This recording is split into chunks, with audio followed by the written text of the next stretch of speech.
जय श्री कृष्णा। आप सबका मेरे YouTube चैनल पर हार्दिक स्वागत है। आज मैं आपको 21वें अध्याय की कथा सुनाऊंगी। लोमस जी कहने लगे कि पूर्व काल में अवंती देश में वीरसेन नाम का राजा था। उसने नर्मदा के किनारे राजसूय यज्ञ किया और अश्वमेघ यज्ञ भी किए, जिनके खंबे सोने के बनाए गए। ब्राह्मणों को अन्न का बहुत सा दान किया और बहुत सी गाय, सुंदर वस्त्र और सोने के आभूषण दान में दिए। वह देवताओं का भक्त और दान करने वाला था। भद्र का नाम एक ब्राह्मण, जो अत्यंत मूर्ख, कुलहीन, कृषि कार्य करने वाला, दुराचारी तथा अधर्मी था, वह भाई बंधुओं को त्यागा हुआ इधर उधर घूमता हुआ देव यात्रियों के साथ प्रयाग में आया और माघ में उनके साथ 3 दिन तक स्नान किया। वह 3 दिन में ही निष्पाप हो गया। फिर वह अपने घर चला गया। वह ब्राह्मण और राजा दोनों एक ही दिन मृत्यु को प्राप्त हुए। मैंने इन दोनों को बराबर इंद्रलोक में देखा। तेज रूप, बल, स्त्री, वस्त्र और आभूषणों में दोनों समान थे। ऐसा देखकर उसके महात्म्य को क्या कहा जाए।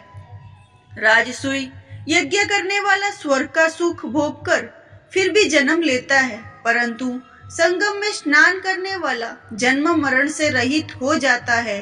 गंगा और यमुना के संगम की हवा के स्पर्श से ही बहुत से दुख नष्ट हो जाते हैं।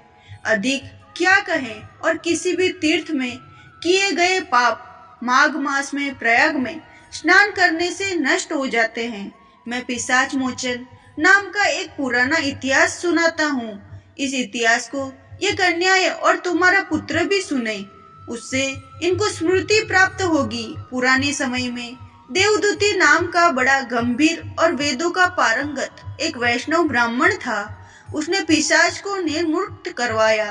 वेद नीति कहने लगे, वो कहाँ गया, रहने वाला, किसका पुत्र, किस पिशाच को उसने निर्मुक्त करवाया। आप विस्तार पूर्वक ये सब कथा सुनाइए। लोमस ऋषि ने कहा कि निकली हुई सुंदर सरस्वती के किनारे पर उसका स्थान था। जंगल के बीच में पुण्य जल वाली सरस्वती बहती थी। वन में अनेक प्रकार के पशु भी विचरते थे। उस ब्राह्मण के श्राप के भय से पवन भी बहुत सुंदर चलती थी और वन चैत्र रथ के समान था। उस जगह धर्मात्मा देवदूती रहता था।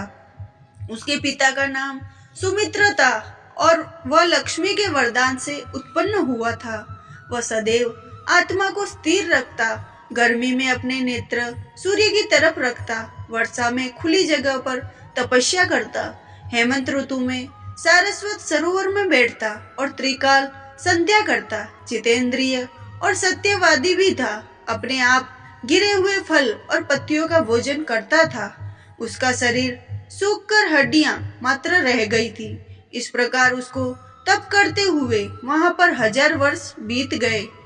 तप के प्रभाव से उसका शरीर अग्नि के समान प्रज्वलित था। विष्णु की प्रसन्नता से ही सब कर्म करता था। दधीचि ऋषि के वरदान से ही वह श्रेष्ठ वैष्णव हुआ था। एक समय उस ब्राह्मण ने वैशाख महीने की एकादशी को हरि की पूजा कर उनकी सुंदर स्तुति तथा विनती करी। उसकी विनती सुनकर भगवान उसी समय गरुड़ पर चढ़कर उसके पास आए।